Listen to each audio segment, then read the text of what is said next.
So he says, this is bad. And the precept is avoid, do good and avoid evil. So it says avoid evil.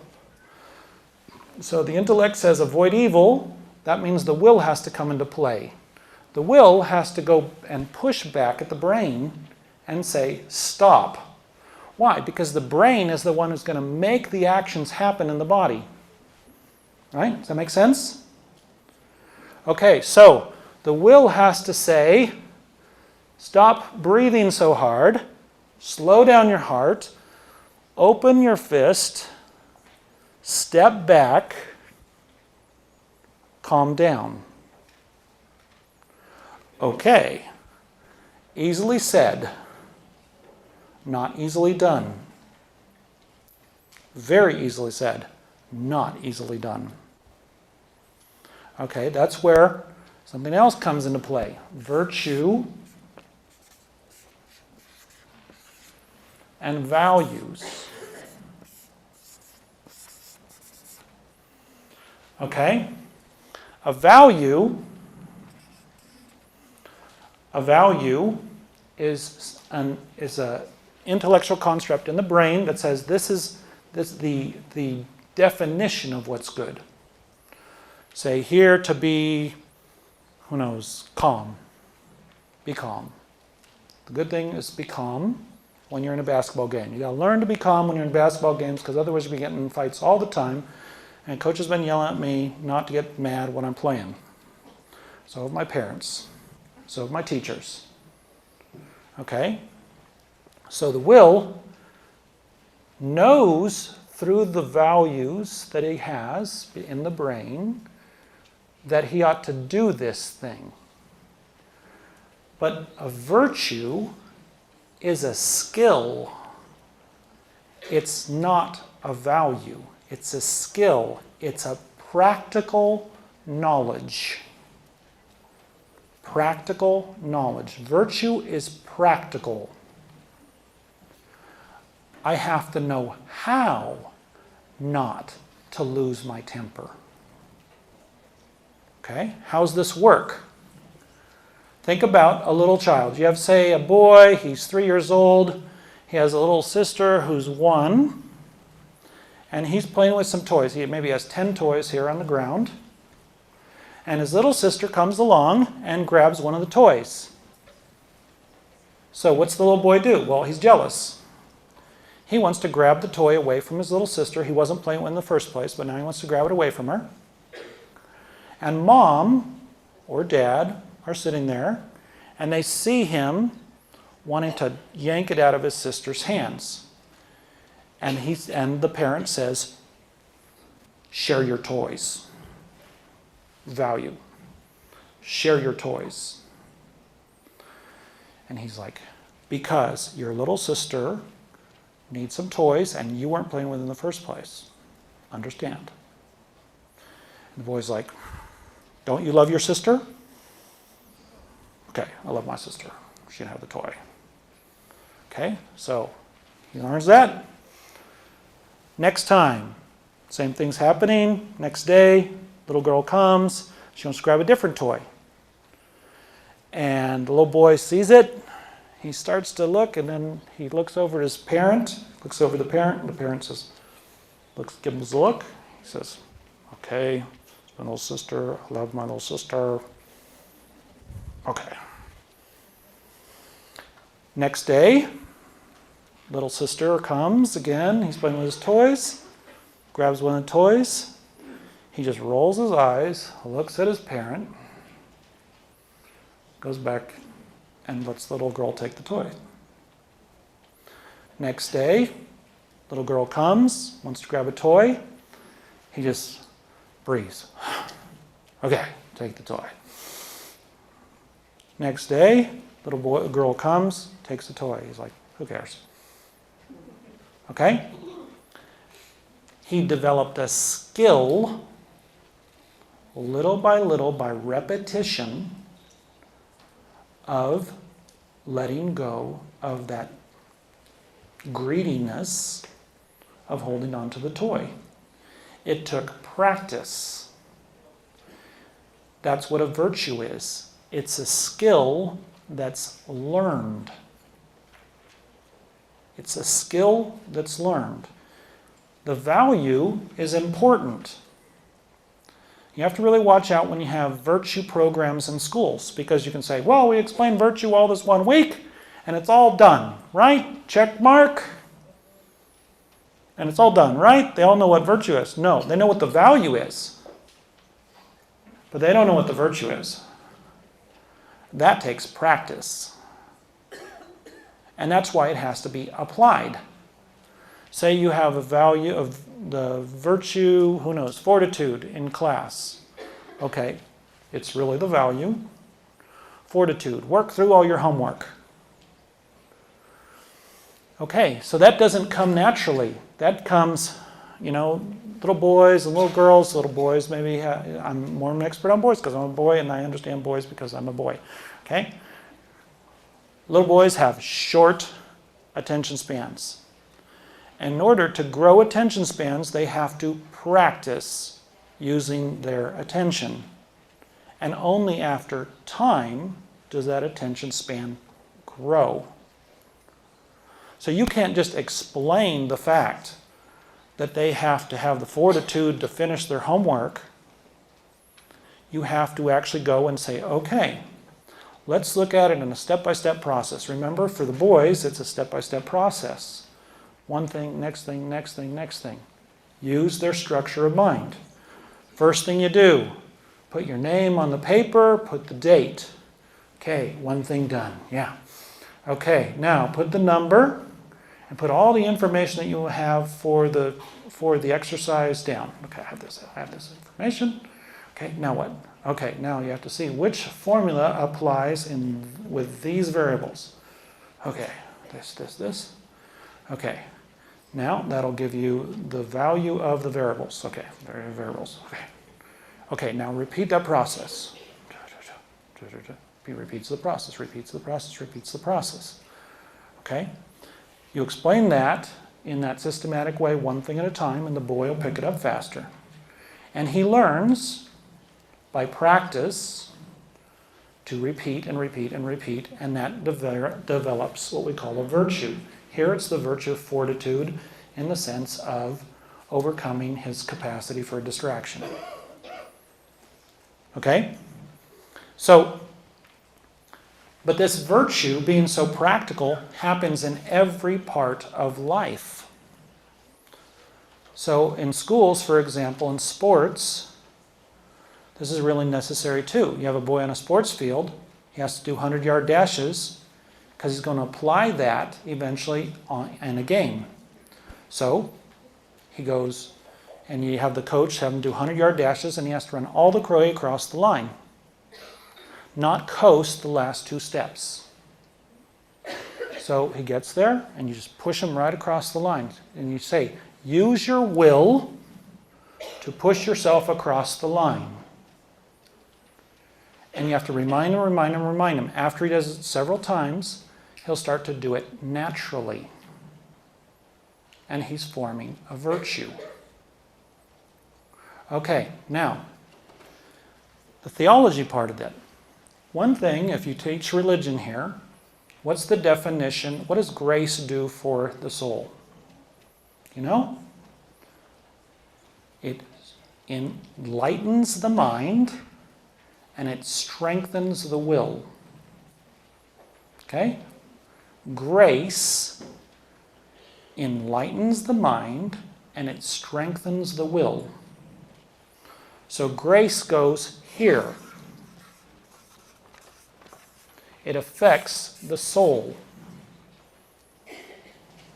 So now, if you can bring grace into children's lives, they can more easily practice a virtue and have values because it sharpens their capacity to know the good and avoid the evil, and it strengthens their will to accomplish it in a practical way. Okay? So grace becomes practical in their lives. So grace, say you have them go to confession, and say they've been doing lazy in their homework.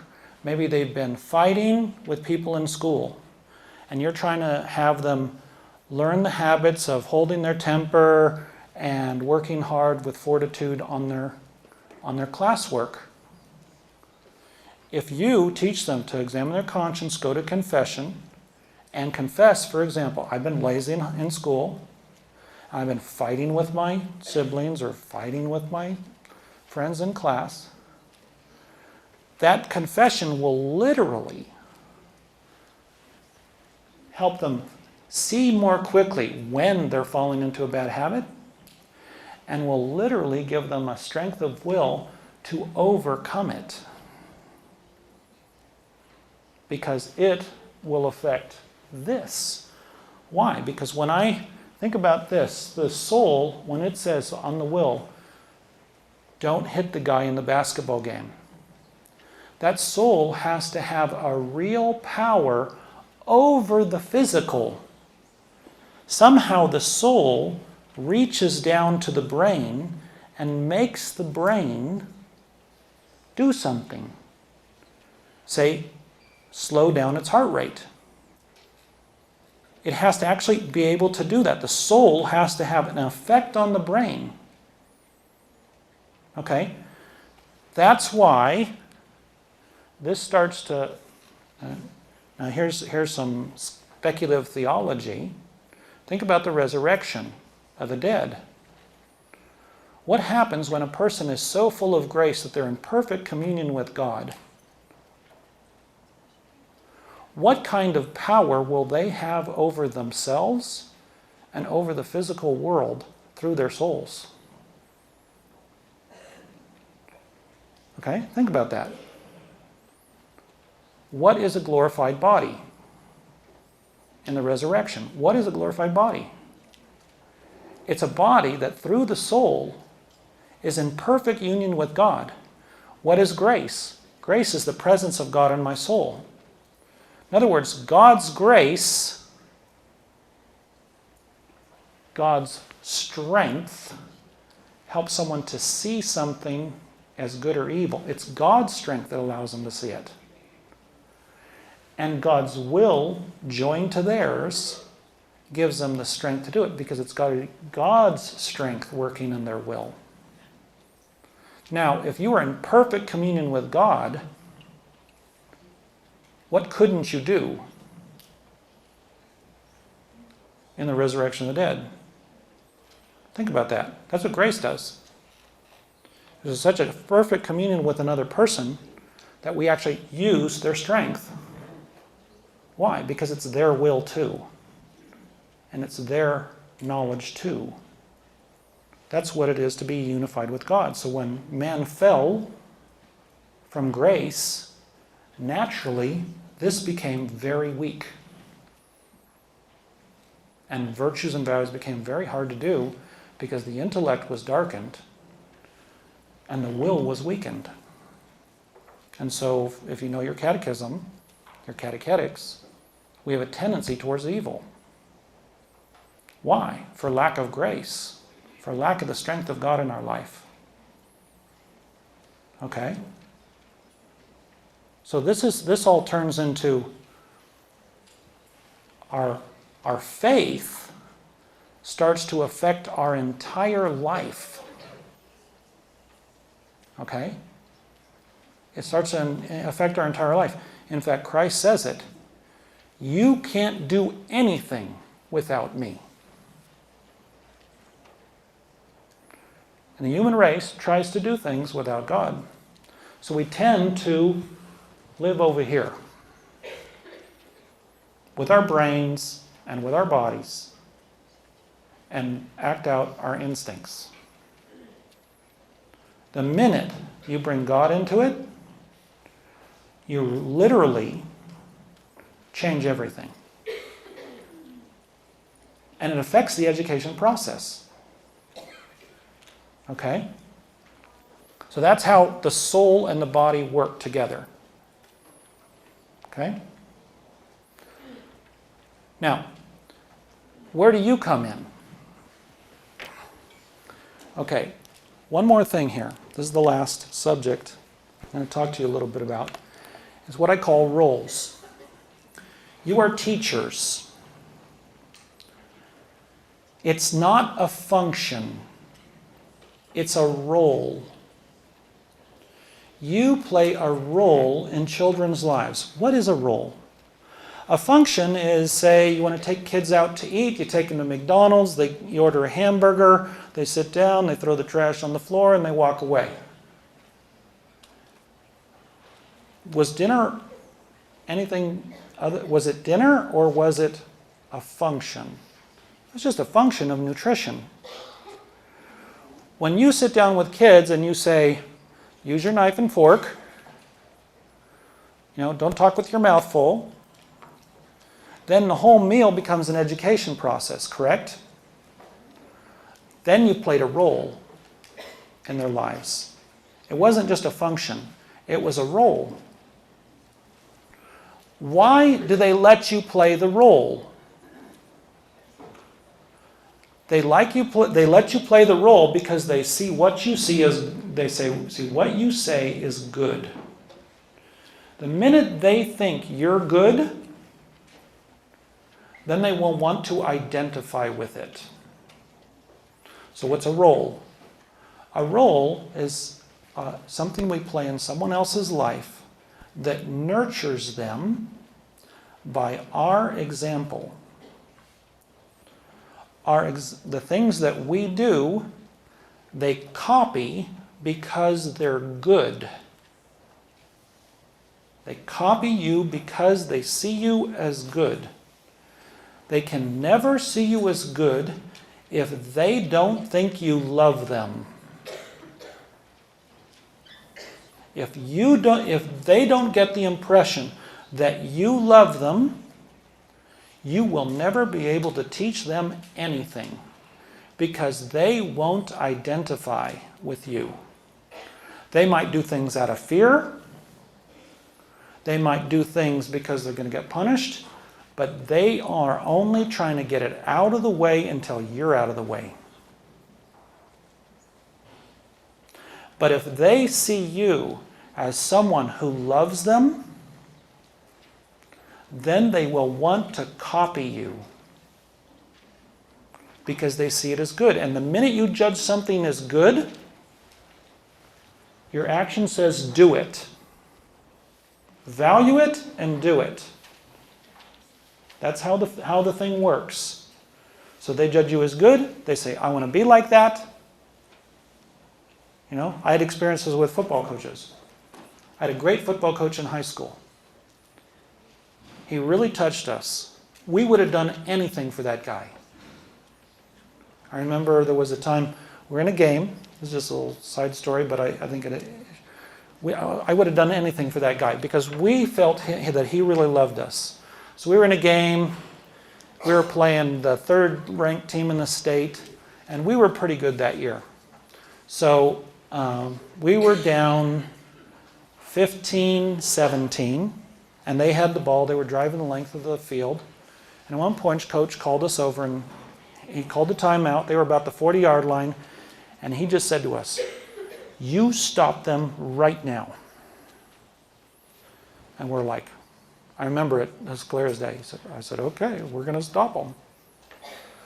We go out in the field. I was defensive end. I was 5'8" and about 145 pounds. Okay, the other defensive end was 6'2", 225. So guess who they ran at? Okay? I was only a sophomore. I come across the line, and what was their play? It was what we call a full house sweep. They pulled two guards, and they had a back come as well. So here I'm sitting there, and these two linemen are coming at me, plus the fullback. And behind them is the tailback. And I took one look at it. I can remember it as clear as day. Took one look at it and said, Herzog said I had to stop him. How am I going to do that? It wasn't whether. How? And I just said, hit him at the knees, and the next pair of legs is going to be the back. So I dove at the 3 guys in front, hit them, they all fell on top of me, and I started fishing. And it was exactly as I envisioned it. I started fishing for a foot. And all of a sudden I felt a foot. And I grabbed it, he fell on top. I could hear him cursing, so I knew I got him. I was like, yeah, I got him. Okay. Well, we ended up losing the game. You know, we stopped him right there. We stopped that play. The next play we stopped in the middle, and the next play was again, it was a screen pass to my side. I about went over the top of a guy trying to get a ball, and we stopped the play. And they punted, and then we got the ball. And this 6'2", 225 guy that was the other defensive end, he was also our fullback. And he would always get 5 yards a run. He just, it's 5 yards, 5 yards, 5 yards, 5 yards. We went all the way down to the 15-yard line, and the time was running out. It was like 25 seconds left, 17 seconds left, and we didn't have a timeout. So the coach is like, throw it out of bounds. And so they huddled, they got a line real quick. Quarterback picks up the ball, throws it to the sidelines, out of bounds. The wingback jumps up in the air, grabs the ball, lands in field, they tackle him, and the time runs out.